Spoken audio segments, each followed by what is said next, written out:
Okay, hey, good morning. Happy Thursday.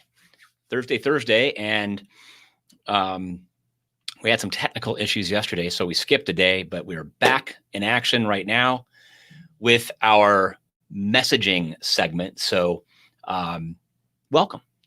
And if you haven't been following us this week or in weeks prior, what we are talking about here is how to get your LinkedIn marketing, especially your appointment setting through LinkedIn, fired up. And today our topic is messaging, and we're going to cover a few different types of messages, connection messages, nurturing messages, appointment setting messages, and you can take screenshots. You can ask questions. We're here for you. So before we get into the content, though, let me bring on Ronan Rahman, my co-host. There you are.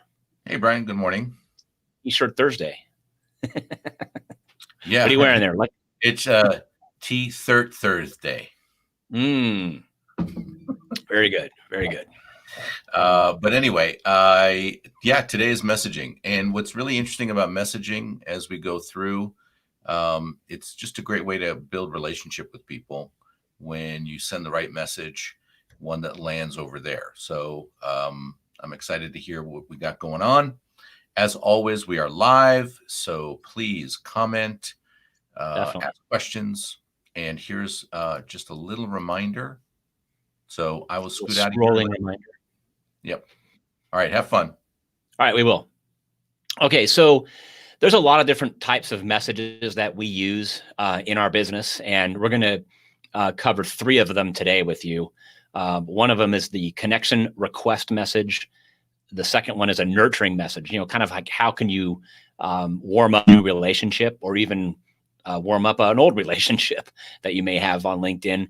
And then third is an appointment request message. So we're going to cover all three of those here in the next 10, 15 minutes, and let's dive right into it. So Ronan, if you would mind sharing my screen, I will pop on over there, and here we go, connecting and messaging. So we have a theme for all of these messages, and that is this: making it all about them, the other person, the person who's on the receiving end of the message. It is all too tempting for us to write messages from our point of view, from what is important to us. And in this case, we are going to challenge you to reverse that, okay? We want you to make your messages, in this case, all about the other person. And I'm sure we're not alone in this. We've all received, connection requests and accepted those connection requests on LinkedIn. And then we're just deluged with like a sales pitch, and it's all about the other person. And that doesn't necessarily bode well, right? I mean, it kind of is like, well, I don't even know you. Why are you pitching me what you have to offer right now? We haven't even met, really. So, and so you want to do a 180 of that. You want to be the refreshing voice out there.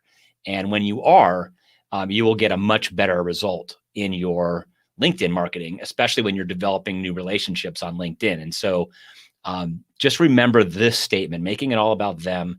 And there are some simple techniques that I'm going to show you today to help you with this. It's not complicated. In fact, it's really, really simple.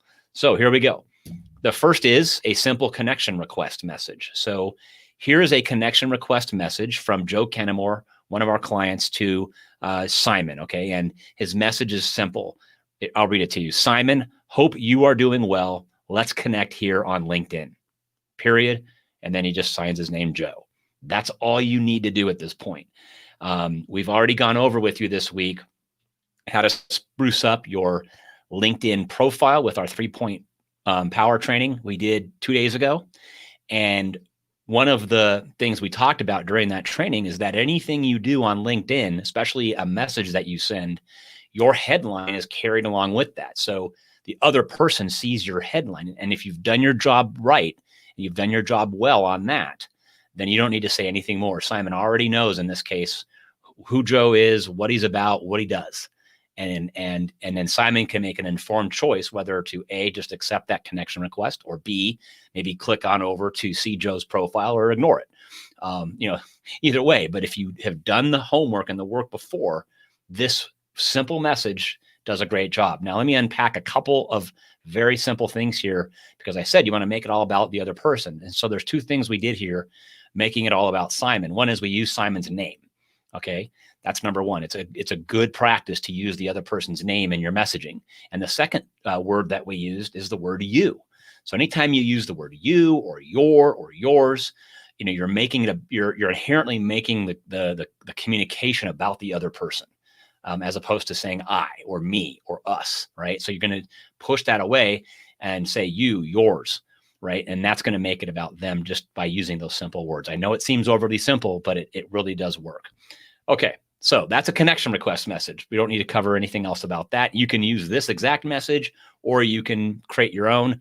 Just avoid like the cliche messages that you receive. If you keep receiving messages that have these kind of cutesy, phrases, or, like crossing my fingers that you'll connect with me, I've seen a lot, or you came up as one of my recommended friends, or, in my LinkedIn feed, I see that all the time.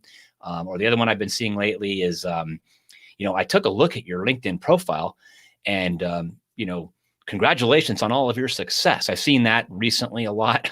So, I don't know where these come from, but when you see these things over and over again, don't use those. Okay. All right. Next is a thank you message. So once someone connects with you, it's a good practice to just thank them. And again, you can do this in a very simple, very friendly way. Here is a thank you note back from Ronan to John, who recently connected with him. And I'll read it to you again. It says, "Hi, John. Thanks for connecting. I hope all is well with you." There's that keyword you again. "And business is good at Allegiance." So we did 3 things here to make it all about John. Number 1, we used John's name. Number 2, we used that magical word you again. And we added a third element, and that is we mentioned the company that John works for in the message. So 3 very simple, very subtle ways making it all about John.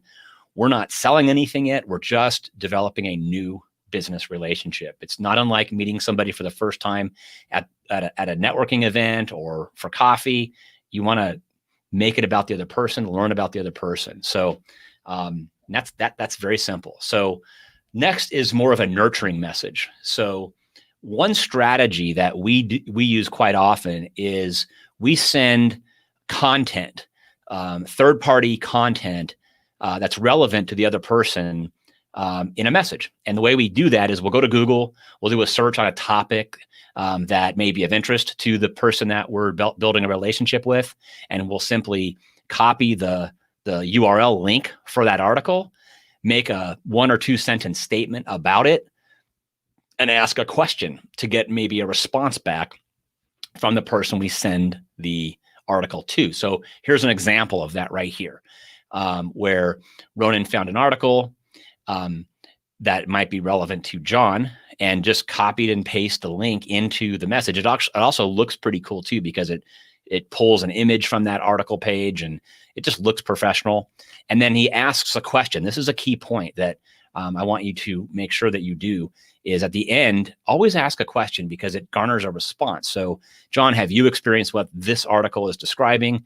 What's your strategy for going after these technology dollars, right? And so he's using John's name. He's using the word you.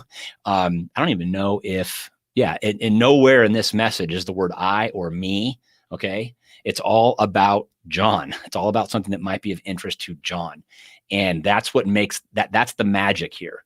And combining that with a question for John can result in something positive, which in this case it did. I'm going to show you that on the next screen. So let's do that. So here's the response that Ronan received from John from sending a couple of articles to him. First, John is thanking Ronan for sending him articles. When's the last time you felt a desire to thank somebody for sending you unsolicited messages through LinkedIn, right? Pretty cool.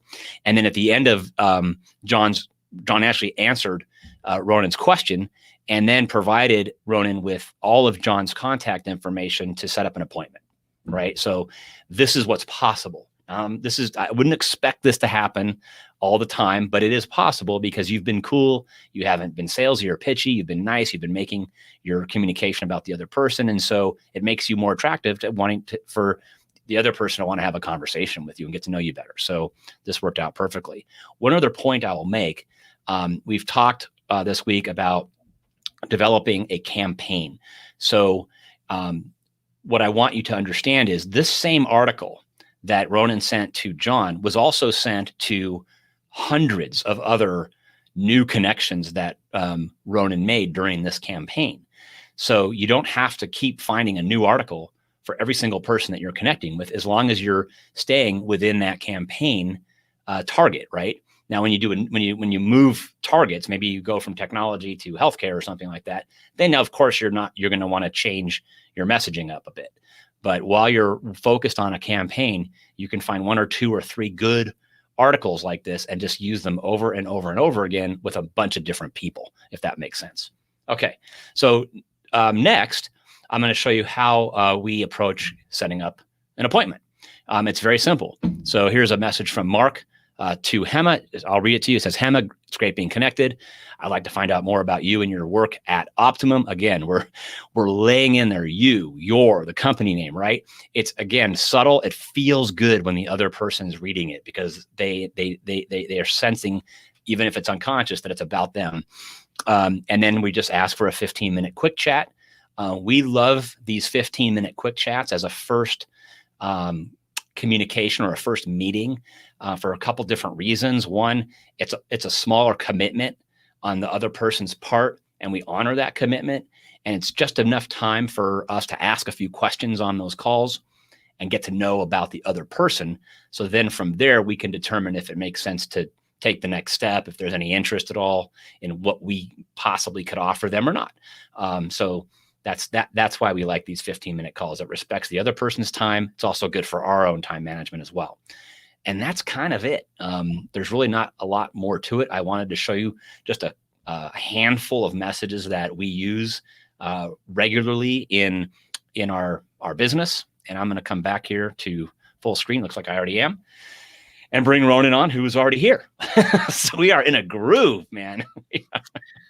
I'm very good with routine. And part of that routine is the messaging. The important thing here is consistency too. And what I mean by consistency is that you manage your profile on a daily basis for a consistent amount of time. Because what you don't want to happen is to have these messages linger. Right. You've sent out the message and they respond, and then crickets from you. It's like, well, what was the point of you sending me that other message? And I had a conversation with one of our clients this morning, and that she's just got a lot of great responses to the articles that we're sending. I mean, people are writing paragraphs about the article and sharing their opinion. And we're not really concerned about what their specific opinion is.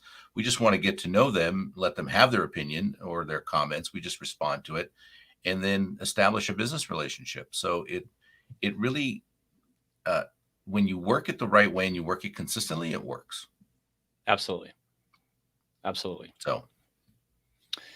So because we're somewhat of a day behind in our training, tomorrow on Friday, we will do another training. And tomorrow we're going to show you how to find people in your market on LinkedIn using both the LinkedIn search that comes free with every LinkedIn account. We're also going to show you how to use LinkedIn's advanced search tool called Sales Navigator Pro. And we're going to show you some things that you probably didn't know about how to use both of those tools, just because we've done it for so long, and we've we've got a lot of tricks, if you will, up our sleeve on how to really narrow down our searches using those tools. So to hone in on our campaigning. So that's tomorrow at 9 a.m. And that's it. That's all I got for today. Have a great day. If you're watching this on the rebroadcast, you can still leave comments. We'll circle back. We get notified. So ask questions. And if you did the exercise from Monday and you created a headline, share it. All right. Definitely. Hey, Brian, we'll see you tomorrow.